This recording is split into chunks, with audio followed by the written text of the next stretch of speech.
So, hi everybody. In this video, I'm about to teach you 26 English phrases that you can use in your communication. In order to use them in a better way in your English, you have to watch this video till the end because I'm going to make you practice each one properly. That's why I would like you to watch this video till the end. So, let's get started.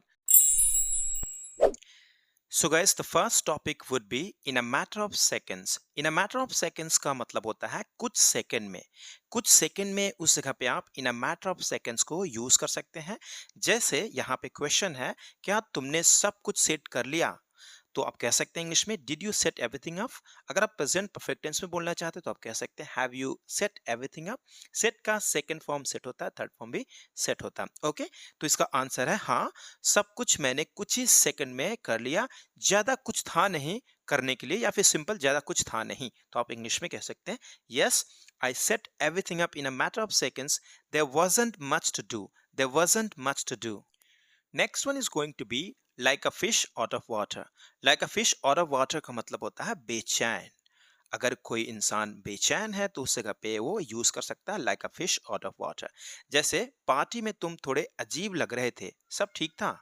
You looked a bit uncomfortable at the party. Was everything okay? ये question है, इसका answer देखते हैं. हाँ, मैं किसी को जानता नहीं था तो थोड़ा बेचैन सा लग रहा था. जैसे पानी से बाहर मछली. यहाँ पे मछली से कोई लेना देना नहीं है, लेकिन आप थोड़ा सा सोच सकते हैं सेंस में कि अगर कोई मछली को बाहर हम निकाल देते हैं तो कैसे छटपटाती है. उसी सेंस में ये इडियम्स को बनाया गया है, लेकिन आपको बेचैन के सेंस में यूज करना है. ओके, याद रखने के लिए आप सोच सकते हैं लाइक अ फिश मतलब एक मछली की तरह, आउट ऑफ वाटर मतलब जब पानी से बाहर निकल जाती है तो कैसे वो कर सकती है. उसके सेंस में आप थोड़ा याद रखने के लिए आप सहायता ले सकते हैं, बट आपको इसे बेचैन के सेंस में यूज कर सकते हैं. तो आप इंग्लिश में कह सकते हैं या I didn't know anyone there so I felt a bit like a fish out of water. यहाँ फील को यूज करेंगे साथ में तो ज्यादा ही कंफर्टेबल लगेगा. जैसे जब भी मैं यहाँ आता हूँ तो थोड़ा मैं बेचैन हो जाता हूँ, तो मैं इंग्लिश में कह सकता हूँ whenever I come here I feel like a fish out of water. इस तरीके से मैं बोल सकता हूँ. ओके, अगला टॉपिक है एट ए ग्लेंस. एट ए ग्लेंस का मतलब होता है एक नजर में, तो उस जगह पे आप एट ए ग्लेंस को यूज कर सकते हैं. जैसे क्या आपने सारी रिपोर्ट पढ़ ली है? Have you read the whole report? तो इसका आंसर है अभी डिटेल में नहीं पढ़ी, लेकिन एक नजर में सब कुछ ठीक लग रहा है. लंच के बाद पूरा देखूंगा. Not in detail yet, but at a glance everything looks fine. I will go through it properly after lunch. Next one is going to be safe and sound. Safe and sound का मतलब होता है सही सलामत. जैसे हम example देखते हैं, क्या तुम्हारा भाई ट्रिप से सही सलामत लौट आया? Did your brother return safe and sound from the trip? इसका आंसर है हाँ, बिल्कुल टाइम पर पहुंच गया और एकदम सही सलामत. Yes, yes he reached on time and he is totally safe and sound. Next one is day in day out. Day in day out का मतलब होता है लगातार, कंटिन्यूअस. उस जगह पे आप डे इन डे आउट को यूज कर सकते हैं. जैसे तुम इतने अच्छे गायक कैसे बन गए? How did you become such a good singer? How did you become such a good singer? तो इसका जवाब है कुछ खास नहीं किया, बस रोज प्रैक्टिस करता रहा दिन रात बिना रुके. Nothing special, I just keep practising day in day out without missing a day. Guys, आपको भी इंग्लिश इसी तरीके से प्रैक्टिस करना है ताकि आप भी इंग्लिश बोलना शुरू कर दें. ओके, तो प्रैक्टिस करना बिल्कुल भी आपको नहीं भूलना है. See, if you find this video useful, you need to like, share, and subscribe if you're new here.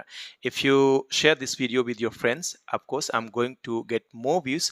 If I get more views, I'm going to be happy. And of course, I'm going to create more videos, something like that. Why? Because you will improve your spoken English if you watch such videos, because these videos are going to help you speak English in a better way. That's why I keep uploading and making you practice in such a way. If you have any kind of solution for me, and of course I'm going to work on that, just comment me and let me know what kind of things you want from me. I'll provide you the same things as required. तो guys, अगला topic है इन अ नट shell. इन अ नट shell का मतलब होता है संक्षेप में, मतलब कुल मिलाकर थोड़ा शॉर्ट में अगर हम बताना चाहते हैं तो उसे कब कहते हैं इन अ नट शेल. जैसे यहाँ पे देखते हैं क्वेश्चन, उसके बाद आंसर. मीटिंग में क्या डिस्कस हुआ? What was discussed in the meeting? What was discussed in the meeting? Answer है संक्षेप में कहूं तो सबने अपने अपडेट दिए और अगला प्लान तय हुआ. तो इंग्लिश में आप कह सकते हैं in a nutshell everyone share their updates and we decided the next plan. Next one is have a word with. Have a word with का मतलब होता है किसी से बात करना। जैसे I just want to have a word with you, मतलब आपसे थोड़ा मैं बात करना चाहता हूँ, तो थोड़ा साइड में आएंगे, इसका मतलब ऐसा ही होता है। जैसे क्या तुमने टीचर से बात की? Did you talk to the teacher? हाँ, कुछ देर पहले ही उसने 2 मिनट बात की थी। या I just had a word with her a few minutes ago. Next one is run out of. Run out of का मतलब होता है खत्म होना। जैसे डेटा खत्म हो गया है या खत्म हो रहा है, बैटरी खत्म हो रही है, उस जगह पे आप रन आउट ऑफ को यूज करिए। जैसे क्या हमारे पास और चाय पत्ती है? Do we have more tea leaves?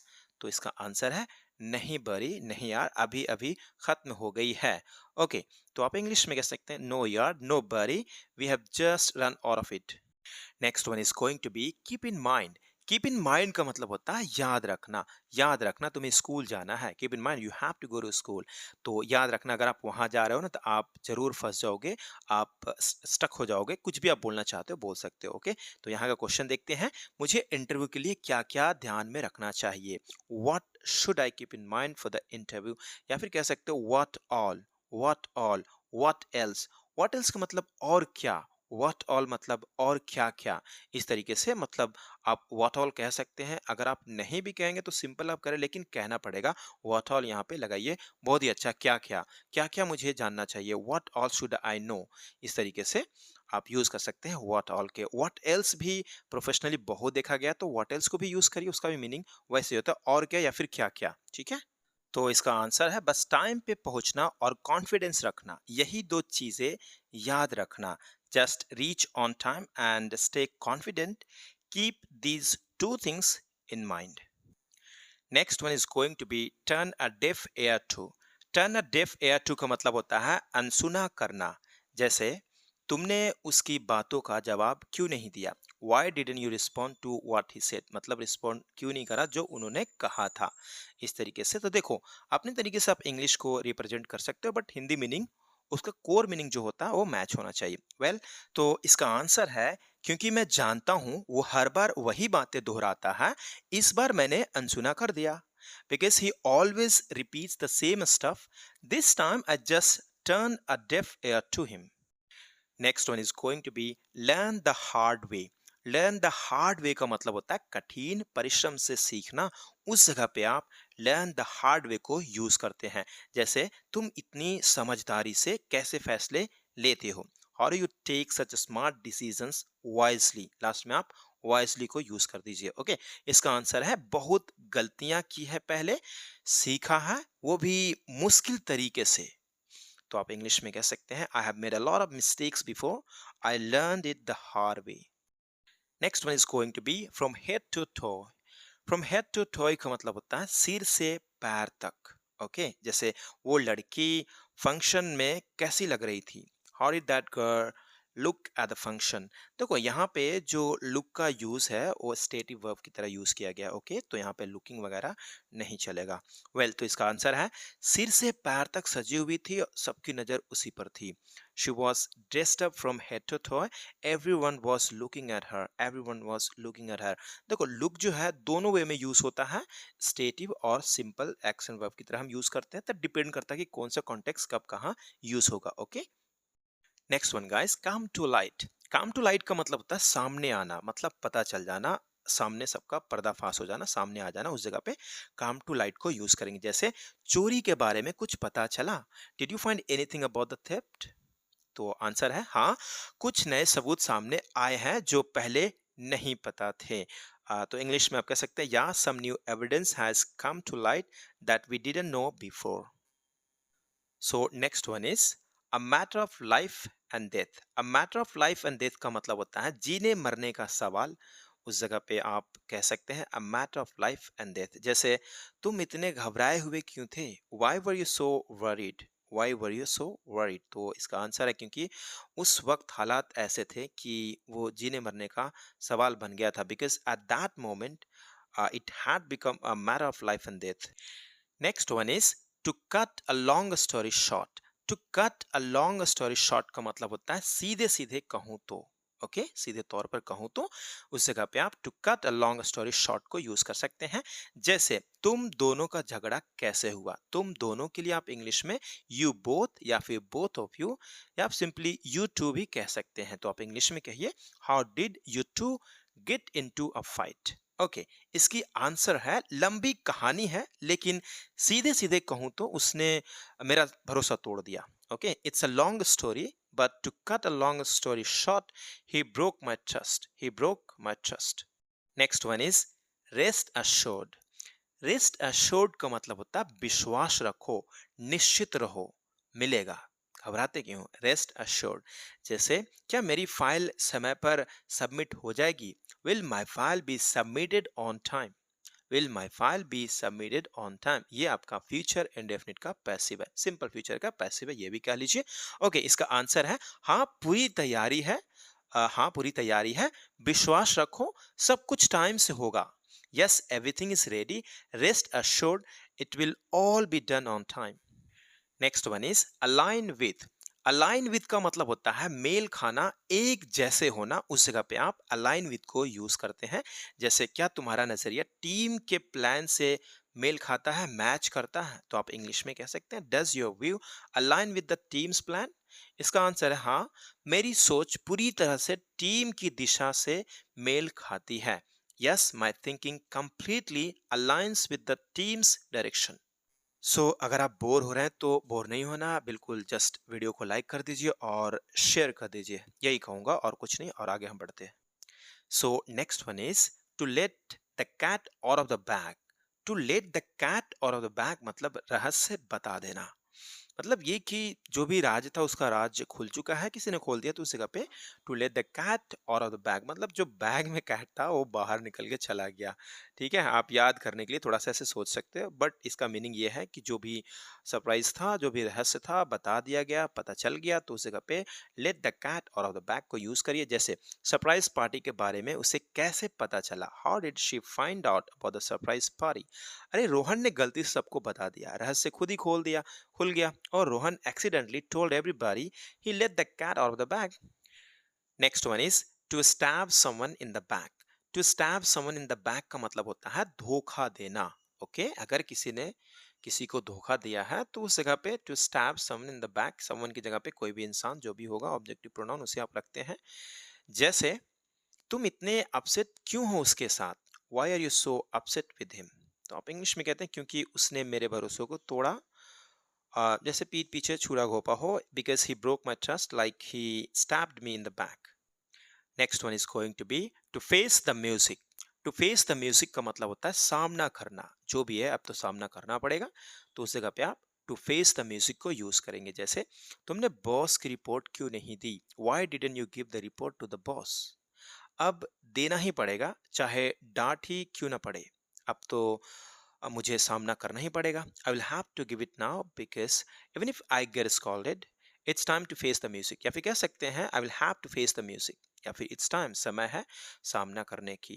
तो उस जगह पे अपने हिसाब से जो भी अच्छा लगता है आपको बोल सकते हैं, but as it is translate करना चाहते हो तो कर सकते हैं will have to face it, I will have to face it. Next one is going to be to get out of hand. To get out of hand का मतलब होता है बेकाबू होना, हाथ से निकल जाना, राइट? बेकाबू होना। उस जगह पे to get out of hand को यूज कर सकते हैं। जैसे पार्टी में सब कुछ ठीक रहा, मतलब ये क्वेश्चन है क्या पार्टी में सब कुछ ठीक रहा? Was everything okay at the party? तो आंसर है शुरू में तो था, लेकिन बाद में चीजें बेकाबू हो गई। It was fine at first but later things got out of hand. Next one is call it a day. Call it a day का मतलब होता है जो कर रहे थे उसे समाप्त करना। मतलब आज कुछ कर रहे थे तो कहते हैं let's call it a day, मतलब कि अब बंद करते हैं, अब बाद में करेंगे, राइट? मतलब आज के लिए खत्म, let's call it a day उस जगह पे कह सकते हैं। तो यहाँ पे देखते हैं सेंटेंस, और काम करना है या रुकते हैं। मतलब कि क्या और काम करना या फिर यहीं रुकते हैं? डू वी वर्क मोर और स्टॉप हियर? तो इसका आंसर बड़ा सिंपल है, बहुत कर लिया आज के लिए, अब यहीं खत्म करते हैं। We have done enough for today, let's call it a day, let's call it a day. Next one is for your satisfaction. For your satisfaction का मतलब होता है तुम्हारा मन रखने के लिए। उस जगह पे फॉर योर सेटिस्फैक्शन, योर को आप चेंज करेंगे अपने हिसाब से। ओके, जैसे तुमने मेरी बात क्यों मानी जबकि तुम सहमत नहीं थे? Why did you agree with me even though you didn't support the idea. देखो, जबकि यहाँ पे आप चाहो तो वे एज वाइल भी यूज कर सकते हैं। जब कॉन्ट्रास्ट की बात कर सकते हैं तो इवन दो को भी मतलब हालांकि आप कॉन्ट्रास्ट के लिए यूज कर रहे हो। ओके, तो आपको हिंदी पे नहीं जाना। इसका आंसर है सिर्फ तुम्हारा मन रखने के लिए, just for your satisfaction. Next one is intermediately. Intermediately का मतलब होता है रुक रुक कर। जैसे इंटरनेट काम नहीं कर रहा है क्या? Is the internet not working? काम तो कर रहा है लेकिन रुक रुक कर। It's working but intermediately. 25, the ball is in your court. The ball is in your court मतलब अब आपकी बारी है। यानी कुछ भी है चीजें, आप मान लो गेम खेल रहे थे, आप कहते हो भाई अब आपकी बारी है, मैंने जो करना था कर दिया, अब आप करो ना, आपकी बारी है। The ball is in your court. तो आप इंग्लिश में एग्जांपल देख लीजिए। मैंने तो अपनी तरफ से सब कुछ क्लियर कर दिया है। I have clear everything from my side. हाँ, अब फैसला तुम्हारे हाथ में है। या now the ball is in your court. So last one is going to be bite the dust. Bite the dust का मतलब होता है फेल होना या हार मान लेना। उस जगह पे आप बाइट द डस्ट को यूज कर सकते हैं। जैसे वो नया ब्रांड इतना जल्दी बंद कैसे हो गया? How did that new brand shut down so soon? Answer है मार्केट में टिक नहीं पाया और जल्दी ही फेल हो गया। It couldn't survive in the market and bit the dust too soon. So now let's call it a day. अब मिलते हैं अगले वीडियो में, तब तक के लिए अपना ख्याल रखिए।